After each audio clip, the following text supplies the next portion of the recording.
जय श्री राम दोस्तों हनुमान चालीसा तुलसीदास जी की एक ऐसी अद्भुत रचना है जिसमें उन्होंने उनके गुणों का बखान किया है। हनुमान चालीसा की हर चौपाई सकारात्मक है। जीवन में आप कभी भी संघर्ष कर रहे हैं या स्थितियां आपके विपरीत हैं तो हनुमान चालीसा का जाप आपको उन स्थितियों से निपटने के लिए अपना पूरा उस कर्म में देने के लिए प्रेरित करते हैं। हनुमान जी एक ऐसे जागृत देव हैं जो अपने भक्तों पर कृपा बरसाते रहते हैं। कलयुग में तो ये कहा जाता है कि हनुमान जी इतनी जल्दी प्रसन्न हो जाते हैं कि आपका मन चाहा वरदान आपको देते हैं। बहुत से व्यक्ति हनुमान चालीसा का जाप करते हैं। हनुमान चालीसा इतना ज़्यादा पढ़ा जाता है लेकिन बहुत से व्यक्तियों को ये शिकायत रहती है कि हनुमान चालीसा का पढ़ने के बाद भी हमें लाभ नहीं मिल पा रहा है। तो ऐसा क्यों हो रहा है? ऐसी कौन सी गलती कर रहे हैं हनुमान चालीसा पढ़ते हुए जिससे आप हनुमान चालीसा का लाभ नहीं ले पा रहे, हनुमान जी की आप पर कृपा नहीं हो रही? अपने अनुभव से कुछ चीज़ें आपके साथ इस वीडियो में शेयर करने जा रहा हूँ। इन पॉइंट्स पर ध्यान कर कर आप हनुमान चालीसा का पूरा लाभ उठा सकते हैं। मैं विकास मल्होत्रा स्वागत करता हूँ आपका लाल किताब एस्ट्रो सेंटर चैनल पर। दोस्तों, सबसे पहला पॉइंट जो सबसे ज़्यादा ज़रूरी है वो है प्रभु से एक चित्त होकर प्रार्थना करना। आप जब भी हनुमान चालीसा पढ़ते हैं तो क्या आपने ये अनुभव किया है कि आपके मन में कोई और विचार चल रहे हैं, आप किसी और चीज़ का सोच रहे हैं? और कई बार ऐसे भी व्यक्ति करता है कि सपोज आप कुछ पाना चाहते हैं, हनुमान चालीसा का जाप अगर आप कर रहे हैं, हनुमान जी से आप कुछ प्रार्थना कर रहे हैं, आपकी कोई समस्या चल रही है, आप निरंतर उस समस्या के बारे में ही सोचते चले जा रहे हैं और हनुमान चालीसा में आप ध्यान लगा ही नहीं रहे, तो अब चाहे आप एक बार पढ़ लें या 100 बार पढ़ लें, आपको इसका लाभ नहीं मिलेगा। पूरा लाभ लेने के लिए आप हनुमान चालीसा पढ़ते हुए आप निरंतर अपना ध्यान बजरंग बली में लगाए रखें, आप उनमें अटूट श्रद्धा रखें, तो आपका उनके साथ कनेक्शन हो जाएगा और फिर जो आप चाहेंगे, जिस तरह की आपकी मनोकामना है, भगवान आपको आपकी मनोकामना ज़रूर पूरी करेंगे। तो सबसे पहला तो ये है कि आप प्रभु से जब भी प्रार्थना करें तो प्रभु की प्रार्थना सच्चे हृदय से और उनमें चित्त लगा कर करें। आप अगर इधर उधर की बातें सोच रहे हैं और आप सोच रहे हैं आप एक फॉर्मेलिटी के लिए मैकेनिकल हनुमान चालीसा का जाप कर रहे हैं तो आपको उसका लाभ नहीं मिलेगा। सबसे पहली बात तो ये है।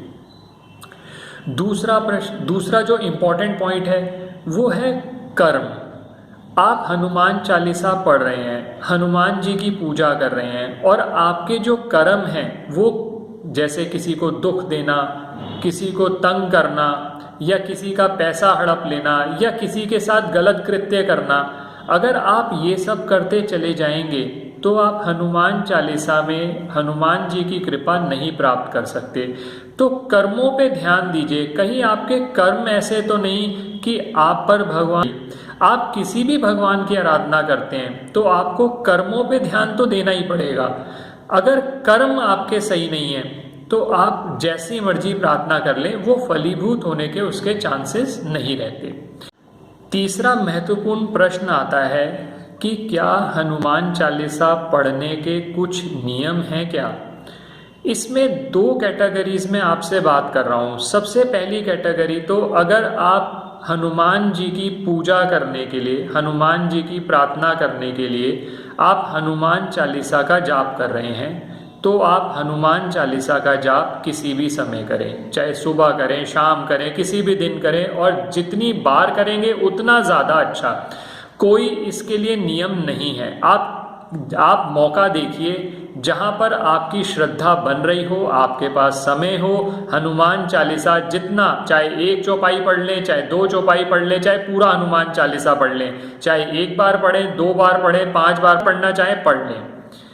अब ये तो हुई बात जब आप किसी स्पेसिफिक मनोकामना पूर्ति के लिए हनुमान चालीसा नहीं पढ़ रहे, आप हनुमान जी की पूजा कर रहे हैं, आप पूजा करते रहें, प्रार्थना करते रहें, आपकी समस्याएं अपने आप ही सॉल्व होती चली जाएंगी। सबसे पहली बात तो ये है, क्योंकि लाभ का जब हम बहुत ज़्यादा सोचते हैं, हम सिर्फ लाभ का ही सोचते चले जाते हैं, तो हमारी जो दृष्टि है वो लाभ पर अटक जाती है। तो फिर हनुमान जी से कनेक्शन कैसे हो पाएगा, आप किस तरह से उनसे जुड़ पाएंगे, आप अपनी बात किस तरह से रख पाएंगे, क्योंकि आप तो सिर्फ लाभ पर ही केंद्रित हैं, आप हमेशा अपनी मनोकामना के बारे में ही सोचते चले जा रहे हैं। तो ऐसे केसेस में जहाँ पर हनुमान जी की सिर्फ पूजा करने के लिए, आप प्रार्थना करने के लिए हनुमान चालीसा का जाप करना चाहते हैं, आप किसी भी समय करिए। दूसरी बात आती है, अब आपके मन में कोई मनोकामना है, आप हनुमान चालीसा का संकल्प लेना चाहते हैं कि आप एक पर्टिकुलर डेज के लिए आप हनुमान चालीसा का जाप करना चाहते हैं। ऐसे केसेस में क्या करना चाहिए? सबसे पहला क्वेश्चन तो ये आता है, क्या स्त्रियां भी हनुमान चालीसा पढ़ सकती हैं? तो इसका आंसर है यस, स्त्रियां हनुमान चालीसा पढ़ सकती हैं। हाँ, कुछ नियम हैं, वो मैं अलग से एक वीडियो में आपसे बात करूंगा डिटेल में कि कौन से छोटे से ऐसे नियम हैं जो आपको पालन करने चाहिए, जो स्त्रियों को पालन करने चाहिए जब हनुमान चालीसा का पाठ करें। तो पहली बात तो ये हो गई, मेल और फीमेल दोनों हनुमान चालीसा का जाप कर सकते हैं, पहली चीज़ तो ये हो गई। दूसरी बात, अगर हनुमान चालीसा किसी संकल्प के लिए, किसी मनोकामना पूर्ति के लिए, किसी तकलीफ में है आप उसके लिए जाप करना चाहते हैं, तो उसका जाप 2 दिन उसके लिए है, मंगलवार और शनिवार। मंगलवार सबसे ज़्यादा उपयुक्त रहेगा क्योंकि बजरंगबली का दिन है, मंगल का दिन है, तो आप उस दिन से जाप शुरू कर सकते हैं या फिर आप शनिवार से प्रारंभ कर सकते हैं। तो 2 बात तो ये हो गई। अब तीसरी बात, करना कैसे है? अब करने का एक स्पेसिफिक प्रोसीजर है। सबसे पहली बात तो ये है कि जैसा मैंने पहले भी बताया आपको, प्रभु के साथ एक चित होकर प्रार्थना करें। हनुमान चालीसा का जाप करने से पहले आप कुछ 2-3 आप रूल्स अगर ध्यान में रखेंगे तो आपको आसानी होगी और हनुमान चालीसा का पूरा लाभ भी आपको मिल पाएगा। सबसे पहली चीज़ तो ये है, जब भी हनुमान चालीसा का पाठ आप करना चाहते हैं तो हनुमान चालीसा का संकल्प करें।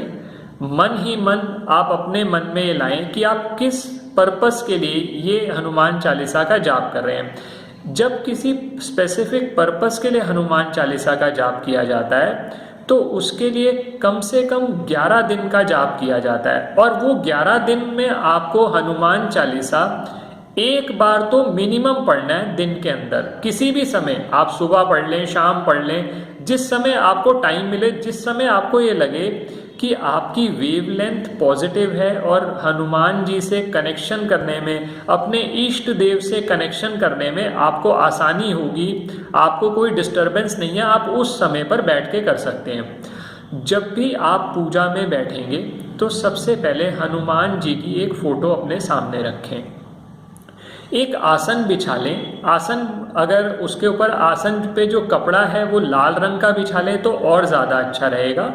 सामने हनुमान जी की फ़ोटो रख लें, एक तांबे के लोटे में थोड़ा जल ले लें, उसके साथ आप एक देसी घी का, गाय के देसी घी का दीपक जला लें। अगर समस्या बहुत ज़्यादा है और ख़ासकर स्वास्थ्य से संबंधित अगर समस्या है तो काले तिल के तेल का दीपक जलाएं। काले तिल के तेल का दीपक जलाने के बाद सबसे पहले आप गणेश जी का स्मरण करें। गणेश जी का स्मरण करने पर ही सारी पूजा आरंभ होती है। उसके बाद आप अपने मन ही मन में सिया राम का स्मरण करें। भगवान श्री राम के स्मरण किए बगैर हनुमान जी की कोई पूजा सफल नहीं होती। इसके बाद आप हनुमान चालीसा का जाप करें। जाप करने के बाद इसमें एक चीज़ और आपको कोशिश कि उनको भोग लगाने के लिए फल या बूंदी का प्रसाद जरूर रखें। हनुमान चालीसा जाप खत्म करने के बाद भगवान श्री राम का स्मरण करें, हनुमान जी से मन ही मन अपनी प्रार्थना कहें और इस तरह से 11 दिन निरंतर जाप करते रहें। और एक चीज़ और ध्यान रखिएगा, एक दिन जो समय बना लिया कोशिश करें इन 11 दिनों के अंदर आप उसी समय पर हनुमान चालीसा का जाप करें। जैसे मान लीजिए एक दिन आप सुबह 7 बजे बैठे, तो अगले सुबह 7 बजे कोशिश करिए कि 7 बजे बैठकर ही आप पूजा करें, या शाम के समय कर रहे हैं तो शाम के समय ही करें। एक समय बना लें वो 11 दिन, और उन एक बार आपने जितने दिन सोचा था, सपोज आपने 11 दिन का संकल्प लिया था, तो 11 दिन का संकल्प पूरा होने के बाद आप प्रसाद वितरण ज़रूर करें। और अगर आपकी मनोकामना पूरी हो जाती है और आपने संकल्प करते हुए सोचा था कि आप ये चीज़ करेंगे उस समय पर, तो वो कोशिश करिए जल्दी से जल्दी उसको पूरा कर दें। बहुत से व्यक्ति इस वजह से परेशान होते हैं बाद में कि जब उन्होंने संकल्प लिया था कि सपोज ये मेरी मनोकामना पूर्ण हो जाएगी तो मैं ये करूँगा या मैं इधर जाऊँगा, और जब मनोकामना पूर्ण हो गई तो उसके बाद वो उस विषय के बारे में सोच ही नहीं रहे। तो ये चीज़ मत करिएगा। कोशिश करिए संकल्प करते हुए, जब आपने कहा था कि ये चीज़ पूरा होने पर मैं ये काम करूंगा, तो उस काम को भी आप जल्दी से जल्दी निपटाइए। दोस्तों, आशा करता हूँ आपको ये वीडियो पसंद आया होगा। कुछ ऐसी टिप्स हैं जो मैंने अपने अनुभव से बताई हैं, क्योंकि क्या है कि अगर आप हनुमान चालीसा का जाप सिर्फ मैकेनिकल करते रहे तो आप कितनी बार भी पाठ कर लें उसका आपको लाभ नहीं मिलेगा। आपको अगर लाभ चाहिए तो आप प्रभु से कोशिश करिए, आप निरंतर कनेक्शन बनाए रखें, अपना ध्यान जो है प्रभु में लगाए रखें, तो प्रभु की कृपा ज़रूर होगी। आप लोगों के भी कुछ अनुभव होंगे, आप हनुमान चालीसा का अगर जाप करते हैं, आपके कुछ अनुभव होंगे तो आप यहाँ कमेंट सेक्शन में ज़रूर शेयर करें। हनुमान जी ऐसे देव हैं जो सभी लोगों की मनोकामना पूर्ण करते हैं। अगर कोई त्रुटि हो रही है आपकी तो आप उसको सुधार लें तो ज़रूर उनकी कृपा आपको मिलेगी। आशा करता हूँ आपको ये वीडियो पसंद आया होगा। अगर वीडियो पसंद आया है तो बाकी लोगों के साथ शेयर करें, और हमारे चैनल को अगर आपने अब तक सब्सक्राइब नहीं किया तो प्लीज़ इसे सब्सक्राइब कर दें। बेल बटन को पुश करना ना भूलें ताकि समय पर वीडियोस की नोटिफिकेशन आपको आती रहे। किसी भी तरह के ज्योतिषीय परामर्श के लिए आप हमारी वेबसाइट्स पर विजिट कर सकते हैं और अपॉइंटमेंट बुक कर सकते हैं। धन्यवाद दोस्तों, और कमेंट सेक्शन में जय श्री राम या जय बजरंगबली या हनुमान जी का कोई मंत्र ज़रूर लिखें। हनुमान जी के दरबार में हनुमान जी आप पर ज़रूर कृपा करेंगे। धन्यवाद दोस्तों, जय श्री राम।